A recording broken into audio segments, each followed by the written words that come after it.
Bueno, pues otra vez más aquí, aunque somos pocos, pero vamos a escuchar la palabra. Este sermón estuve haciéndolo en el pueblo de Salud, así que ha sido entre Ferrol y el pueblo. Y es que en el pueblo estuvimos un par de días, y también quería mencionar que, aunque yo también estoy comprometido con la Escritura, también mi mujer está comprometida con ella, porque ella renunció un día más de estar con sus padres y con su familia para poder venir aquí a exponer la palabra. Así que también hay que reconocer cuando una es una mujer virtuosa. Y sobre este versículo, porque vamos a hablar de Gálatas, estuve reflexionando mientras intercambiaba la defensa de mi coche que había roto, y resulta que allí la pude cambiar. Porque si os dais cuenta, todo en esta vida es intercambiable.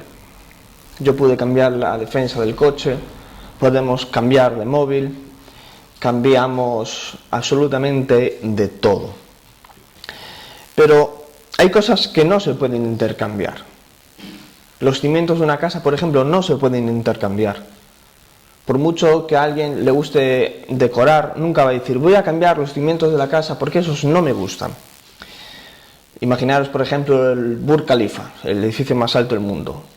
Pueden cambiar las ventanas, pueden cambiar el interior, pero todo siempre va a estar cimentado y sustentado por esos cimientos originales.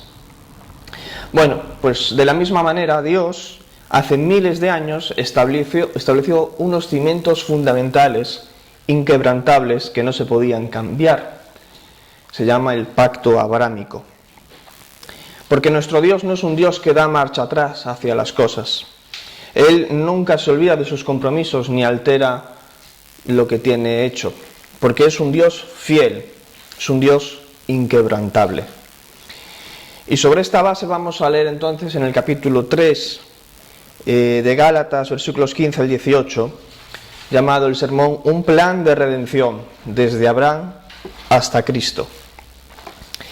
Gálatas 3, 15 al 18. Dice así: Hermanos, hablo en términos humanos. Un pacto, aunque sea de hombre, una vez ratificado, nadie lo invalida ni le añade. Ahora bien, a Abraham fueron hechas las promesas, y a su simiente no dice. Y a la simiente es como si hablase de muchos, sino que de uno, y a tu simiente, la cual es Cristo. Esto pues digo, el pacto previamente ratificado por Dios para con Cristo, la ley que vino 430 años después no lo abroga para invalidar la promesa. Porque si la herencia es por la ley, ya no es por la promesa, pero Dios la concedió a Abraham mediante la promesa. Hermanos, hablo en términos humanos, un pacto, aunque sea de hombre, una vez ratificado, nadie lo invalida ni le añade. La palabra que más resalta aquí es pacto.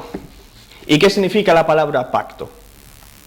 Puede significar un contrato, un testamento, y como, por ejemplo, los contratos son temporales, hay contratos temporales que hasta la fin de fecha se acaba el contrato y dejas el trabajo.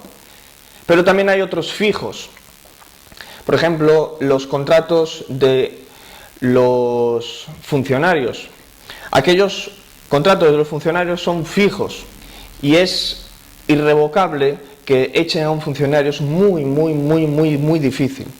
Por ejemplo, un guardia civil, cuando ya es guardia, pasa el año como de prueba, es de obligado cumplimiento por parte del Estado que ese contrato sea toda una vida. También un testamento. Imagínate un testamento. Tú en tu lecho, antes de morir, escribes tu testamento.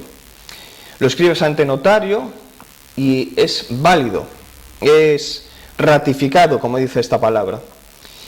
Y ante notario dices, bueno, mi hija ha sido muy buena, le voy a dejar la casa, le voy a dejar las joyas y le voy a dejar todo.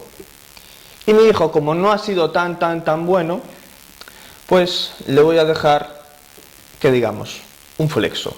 la mesita de noche, ¿no?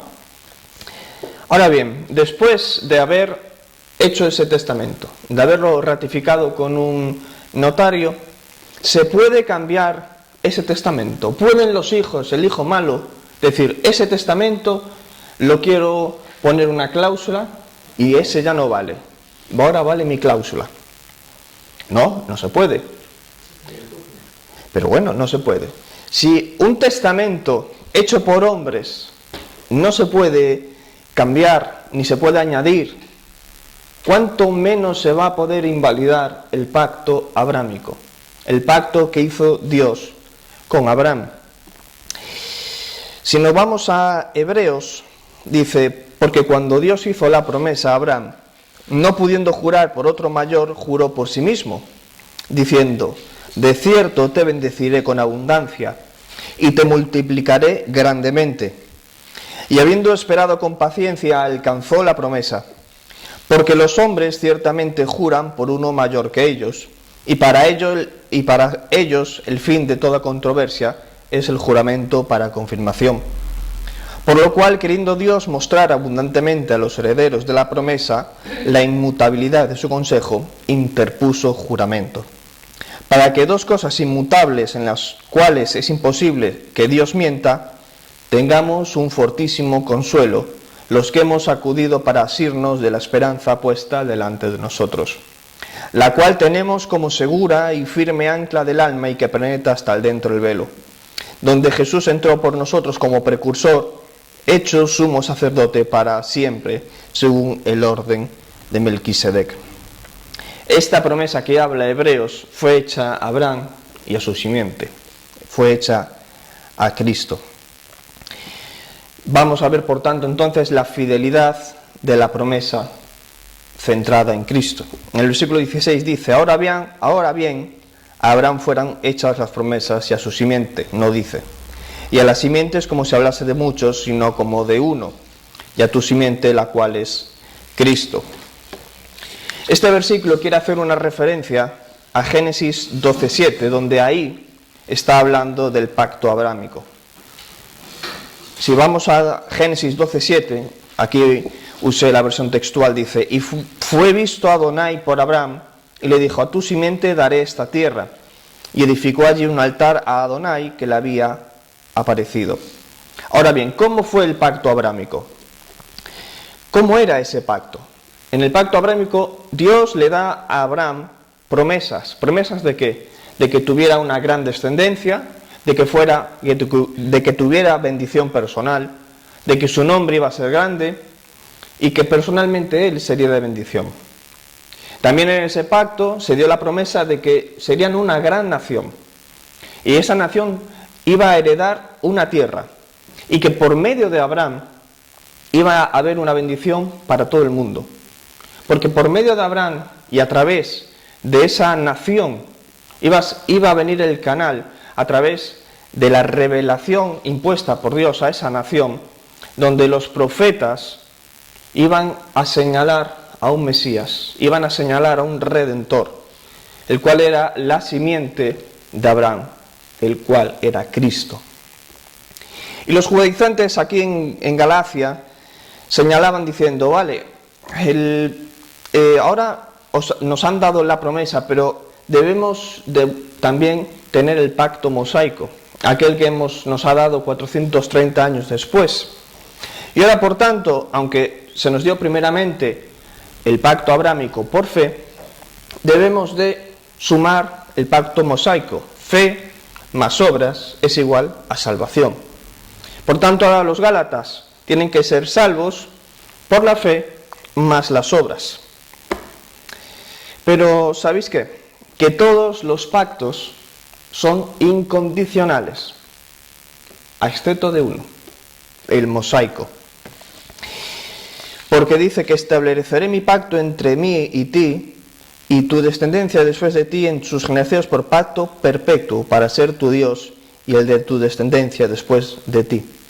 Todos los pactos eran incondicionales, pero no el mosaico, como vamos a ver ahora.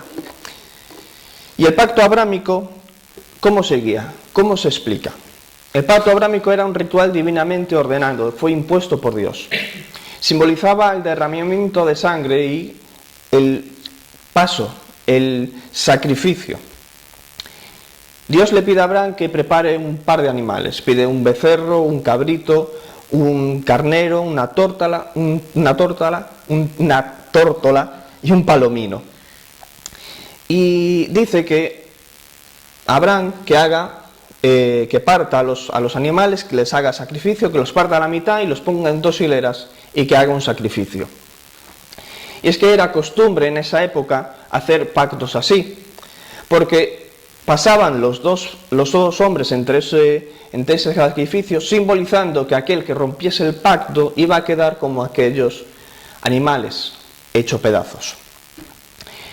Claro, en la costumbre de la época era costumbre pasar los dos, pero en el pacto abrámico ocurre una cosa, que solo pasa Dios, porque a Abraham se le caen los ojos y cae en un profundo sueño, y solo es Dios el que camina. Ahora bien, ¿por qué? ¿Por qué solo camina Dios? ¿Qué nos está revelando esto? Nos está revelando una gran verdad, que es la incondicionalidad del pacto. Dios no está diciendo, si Abraham, tú cumples, yo cumplo. Al estar solamente pasando Dios está asumiendo toda la responsabilidad del pacto.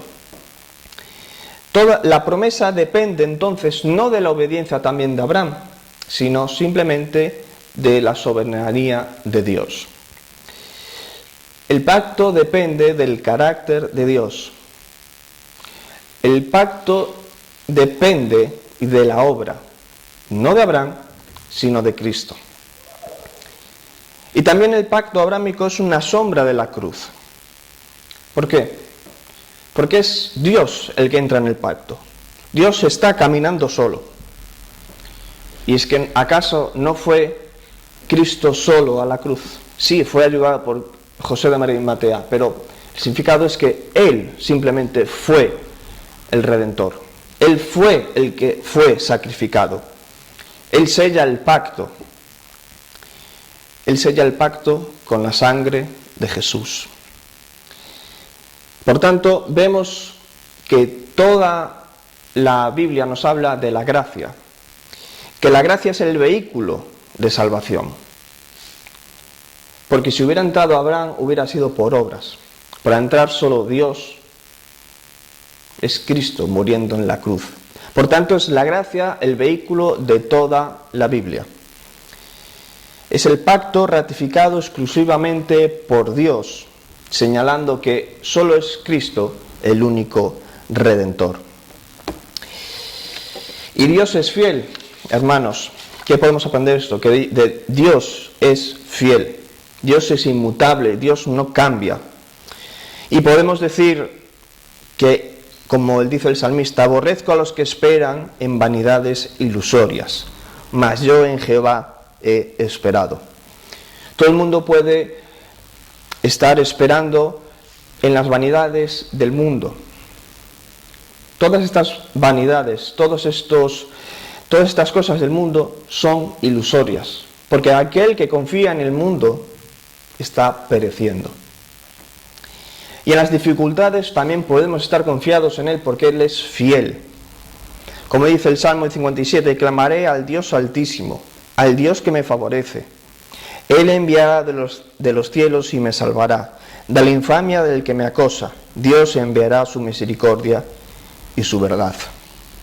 Podemos estar confiados en las dificultades porque simplemente Dios es fiel.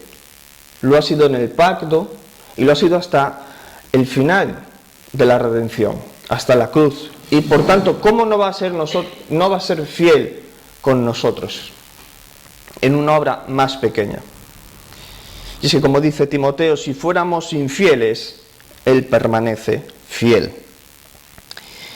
Pero Dios no solo es fiel, como decía ahora, en las grandes manifestaciones, en los pactos, no, también es fiel en las cosas pequeñas. Él nos está limando, Él nos está disciplinando. Y aunque a veces pensemos que cuando hemos pecado, estamos fuera del pacto, no. Cuando enfrentamos la culpa o la vergüenza, tenemos que mirar la fidelidad de Dios. Cuando falles, cuando peques, recuerda que esa justificación no es obra tuya, sino es obra de Dios. Y eso es muy importante, porque en lugar de escondernos podemos ir confiadamente hacia el trono de la gracia para pedir perdón. Pero tenemos que ir confiadamente sabiendo que hemos pecado, que somos pecadores y que simplemente Él nos da la salvación. Y podemos confiar en Él que no nos echa del pacto.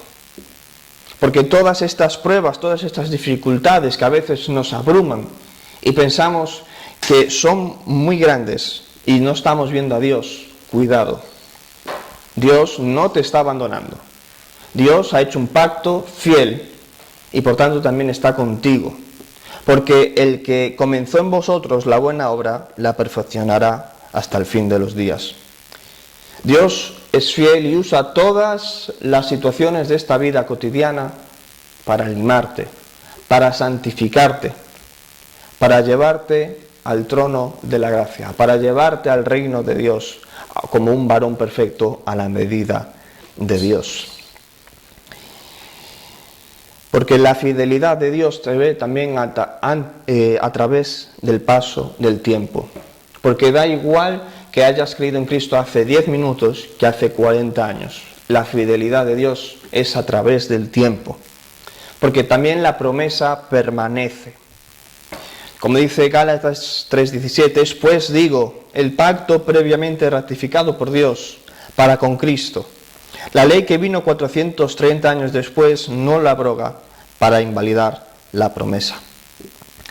¿Por qué dice esto Pablo? Porque los judíos decían, vale, Dios no está satisfecho con sus promesas y 430 años después ha tenido que poner una cláusula. Como el hijo que estaba enfadado con su padre en el testamento porque no le había dejado nada, pues X años ha dicho, no, hay que poner una cláusula a mayores. Según ellos, Dios debía desconfiar de sus promesas, considerando esa promesa, el pacto abrámico, inadecuada e ineficiente. Ineficiente para la salvación. Por tanto, ellos dicen que la ley a mayores tiene que salvar. Pero esto tiene un error, porque si la promesa es cronológicamente anterior a la ley, no puede ser invalidada. Yo los digo ¿cómo va a invalidar el tiempo a aquel que está en y fuera del tiempo? El paso del tiempo no invalida la ratificación o la confirmación de la promesa inquebrantable de Dios. Por tanto, vemos la fidelidad en la concesión de la herencia solo por la promesa. Porque la promesa siempre es y será por fe, no por obras de la ley, sino por fe. Como dice el 18, porque si la herencia es por la ley, ya no es por la promesa. Pero Dios la concedió a Abraham mediante la promesa.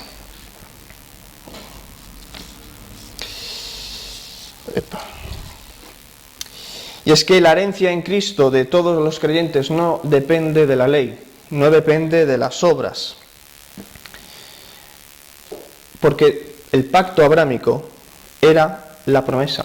Y ahora me diréis, pero entonces el pacto mosaico, es una pregunta que vais a tener en la mente seguro. ¿El pacto mosaico no era obra de Dios y por tanto también debería de ser inquebrantable? Pues sí, el pacto mosaico era obra de Dios, pero no era incondicional. El pacto de Dios era, a diferencia del pacto abrámico, bilateral, es decir, entre Dios y el hombre, no unilateral como el pacto abrámico. Y además era condicional. El pacto mosaico decía, Dios bendice al pueblo si este pueblo cumple la ley totalmente. Y al no cumplir la ley totalmente, el pacto mosaico no se puede cumplir. Por tanto, la justificación por la fe sola es en todo momento, incluida en el pacto mosaico. Ahora, ¿por qué? ¿Por qué la fe sola es el vehículo de toda la Biblia? ¿Por qué no son las obras las que salvan? Pues como dijo Jesús, yo soy el camino, la verdad y la vida, y nadie viene al Padre si no es por mí. Porque el humano es incapaz de alcanzar la perfección. Porque el problema del pecado el problema del hombre, el problema del pecado, nos separa de un Dios santo. Y nuestras obras, nuestros esfuerzos no pueden ser lo suficientemente buenos como para satisfacer los estándares de Dios. Si la salvación dependiera de nuestras obras, nadie podría salvarse. Pero también para evitar la jactancia humana. El hombre es pecaminoso, el hombre es malo, es egoísta, somos pecadores. Si la salvación dependiera de nosotros, Dios iba a ser como un adorno de Navidad, bonito pero insignificante. Pero menos mal que es por gracia, porque por gracia sois salvos por medio de la fe, y esto no es de vosotros, pues es don de Dios, no por obras para que nadie se gloríe. Y también es por gracia para darle la honra a Dios, la honra que se merece, la honra que se merece por su gracia y por su misericordia. Pero Dios, que es rico en misericordia, por su gran amor con que nos amó, aun estando muertos en pecados, nos dio juntamente con Cristo, vida con Cristo. Porque la única obra que vale para salvación es la de Cristo, no la nuestra. La única obra que vale es la de Jesucristo en la cruz, aquella en la que podemos darle la alabanza y darle las gracias porque nos ha hecho ser hijos de Él. Con gozo, dando gracias al Padre que nos hizo aptos para participar en la herencia de los santos en la luz. Los que viven bajo la ley son como hijos menores, como hijos que son siervos. Pero aquel que ha nacido de nuevo es el hijo de la gracia. Ya no viven en una casa de servidumbre, en una casa de siervos. Vive en una casa eterna, en la casa de Dios. Éramos hijos de Satanás y ahora somos hijos de Dios. Y creo que eso se merece un amén. Porque la fe sola es la única que le da la gloria a Dios. Porque en ningún otro hay salvación, porque no hay otro nombre bajo el cielo dado a los hombres en que podamos ser salvos. Y si piensas que la salvación por fe, la salvación es por fe, y si piensas que tú puedes añadir algo a tu salvación, o que puedes perder tu salvación, como dicen muchos, eso conlleva que la puedes ganar. Y si la puedes ganar es que tienes que obrar para ella. Pero digo que la salvación nunca se puede perder porque nunca la alcanzarías a través de la ley, porque somos malos. Y eso es desprestigiar la obra de Cristo, siendo Cristo el único que es perfecto para alcanzar la perfección de la ley. ¿Cómo nosotros vamos a poder perder la salvación si nunca hemos sido perfectos para cumplir el pacto? Nunca serás perfecto para ganarte el favor de Dios. Me gustaría entonces que recordemos que Dios es fiel, que nuestra salvación es segura por la obra de Cristo, que ciertamente todo sacerdote está día tras día ministrando y ofreciendo muchas veces los mismos sacrificios, que nunca puede quitar los pecados. Pero Cristo, habiendo ofrecido una vez para siempre un solo sacrificio por los pecados, se ha sentado a la diestra de Dios. Y Él ha sido fiel porque ha querido morir cuando nosotros aún éramos pecadores. Dios muestra su amor para con nosotros en que, siendo pecadores, Cristo murió por nosotros. Si Cristo ha muerto por nosotros siendo pecadores, ¿cómo no va a ser fiel cuando estamos en la vida juntamente con Cristo? Él ha sido fiel en la obra más grande, ¿cómo no va a ser fiel en la obra más pequeña, en ti? Y esto me recordaba los versículos de Mateo que dice: ¿qué es más fácil, decir los pecados te son perdonados, o levántate y anda? Pues para que sepáis que el Hijo del Hombre tiene potestad en la tierra para perdonar pecados, le dijo al paralítico: levántate, toma tu cama y vete a tu casa. Si Dios ha hecho lo más grande, ha hecho el pacto con Abraham, ha traído la simiente que es Cristo, y Cristo ha muerto por nosotros y ha sido fiel desde Abraham hasta Cristo a la redención, ¿cómo no va a ser fiel en nuestras vidas? ¿Cómo no va a ser fiel en nuestras aflicciones? ¿Cómo no va a ser fiel en todo el caminar diario de la fe? Su provisión es inquebrantable. Él prometió a la descendencia de Abraham que vendría aquel que sería el que cumpliría todas estas promesas. Él dijo que en ti serán benditas todas las naciones, y cumplió, y fue fiel, porque de esa simiente que está hablando, de esa bendición que está hablando para todas las naciones, es Cristo, es nuestro Redentor. Y Jesús es la máxima expresión de una provisión inquebrantable de Dios. Y por tanto podemos ver que Él no solo está ayudándonos en nuestras necesidades espirituales, que sí, que es lo más importante, porque Él nos da la provisión inquebrantable de manera espiritual, con Cristo, pero también material. ¿Por qué? Porque dice: buscad primeramente el reino de Dios y todas las cosas serán añadidas. Nos da una provisión inquebrantable espiritual, de salvación, material, para poder vivir aquí, para darle la mejor gloria a Dios con lo que tenemos, pero también relacional, como decía Raquel, porque en Cristo somos adoptados como hijos de Dios y nos convertimos en una comunidad, en la iglesia. Él nos provee relaciones sanas, Él nos provee hermanos en Cristo para poder seguir con nuestro andar diario. Él es fiel también para tener una iglesia en la que podemos compartir el Evangelio y ayudarnos los unos a los otros. Él te da perdón, Él te da ayuda personal y Él te da ayuda relacional con la iglesia, con tus hermanos en Cristo. La fidelidad de Dios asegura que su promesa es inmutable, que es centrada en Cristo, que es superior a la ley para salvación. Por tanto, hermanos, os invito a descansar en la fidelidad inquebrantable de Dios esta semana, a descansar en el Evangelio de la gracia, que es el Evangelio de Cristo, aquel que salva por obra de Jesús y no por la nuestra.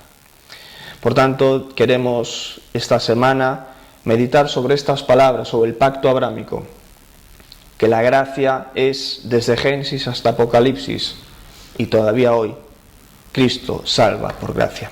Amén.